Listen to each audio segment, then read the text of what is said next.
Based on reports coming in, Miss Venesha Phillips of the People's National Party will be leaving politics soon. Her plans are to enter law enforcement. Venesha Phillips, who is a two-term People's National Party's councillor for the Papine Division.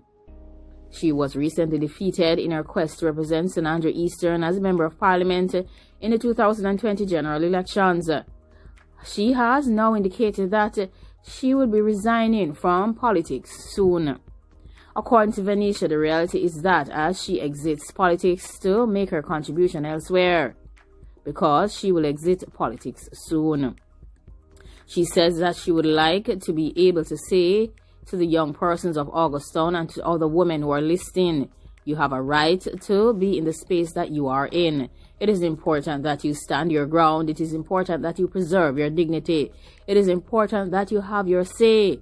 Make your contribution to your community. She has been labeled a source of conflagration. She has been at odds with key factions of the party leading up to and after the tumultuous leadership change in 2020. She made her disclosure while participating in an empowerment session for women put on by the Augustown Community Development Council on Monday in celebration of International Women's Day. Venesha Phillips has refrained from making any additional statements in regards to her plans and impending resignation. However, she had noted that she has yet to officially indicate to the People's National Party's leadership that she will be resigning. She said that she does not want to be in a controversial position when she resigns.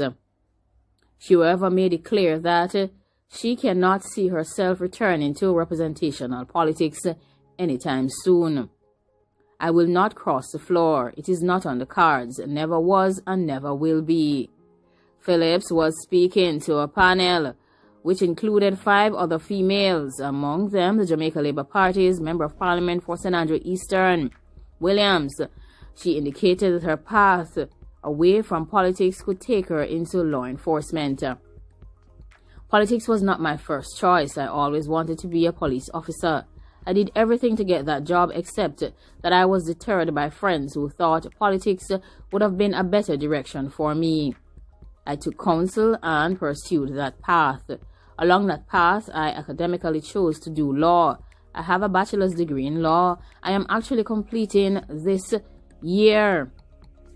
And my studies will be in international human rights law and criminology, because my passion has always been law enforcement and how I can contribute to the process of reducing these dangerous activities in my country. Miss Phillips, who has a reputation for being quite outspoken, gave a window into her experience as a female in a male-dominated sphere. Being in politics, though, has been a very interesting journey because, as a female in a role dominated by men, you are expected to nod and say yes and be part of that team. If you dare to have an opinion that is quite different to the status quo, then you are usually labeled and called a rebel, sometimes a tyrant, and the most unsavory names possible. Being a representative, certainly for the last 9 years as a councillor, it has been a very challenging one as a female. It is very, very difficult to command the ground in the same way that the men would do, because you have to face the challenges that come with that. You have to face the challenges of people having doubts whether or not you as a female will actually be able to manage the constituencies and divisions like Eastern St Andrew, where you have challenges with dangerous activities and other social issues. And so I believe that stepping into this field also has contributed to the development of my character where I am concerned. Phillips has also mentioned that her decision would not come as a total surprise to many, as she had indicated over a year ago that she would not be returning as councillor when the next local government elections were called. These are scheduled to be held in November. Parliament last year approved amendments to temporarily modify the Representation of the People's Act to allow the local government elections to be pushed back to a date no later than February 27, 2022, due to the impact of the pandemic on the country. The law provides for a period of extension of up to 90 days, commencing on the day after the 4th anniversary of the date of the most recent elections. The elections took place on November 28, 2016, which saw the governing Jamaica Labour Party winning in a landslide over the PNP to take charge of a majority of the municipal corporation.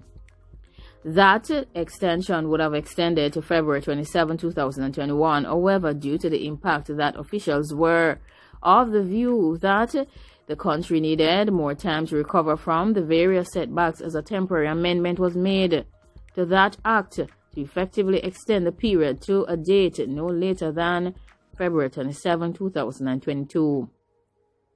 It should be noted that more than 220 councillors and the mayor of Portmore, who is directly elected, were down to contest the polls. Like, comment, share, and subscribe. Let me know what you think about this new development in regards to Miss Venesha Phillips. Of course, many will miss her and will miss her thoughts and opinions on the political process and her thoughts on the persons and their actions in the People's National Party. We wish her the best in her new endeavors, and of course, if she's going into law enforcement, she is perfect for that role.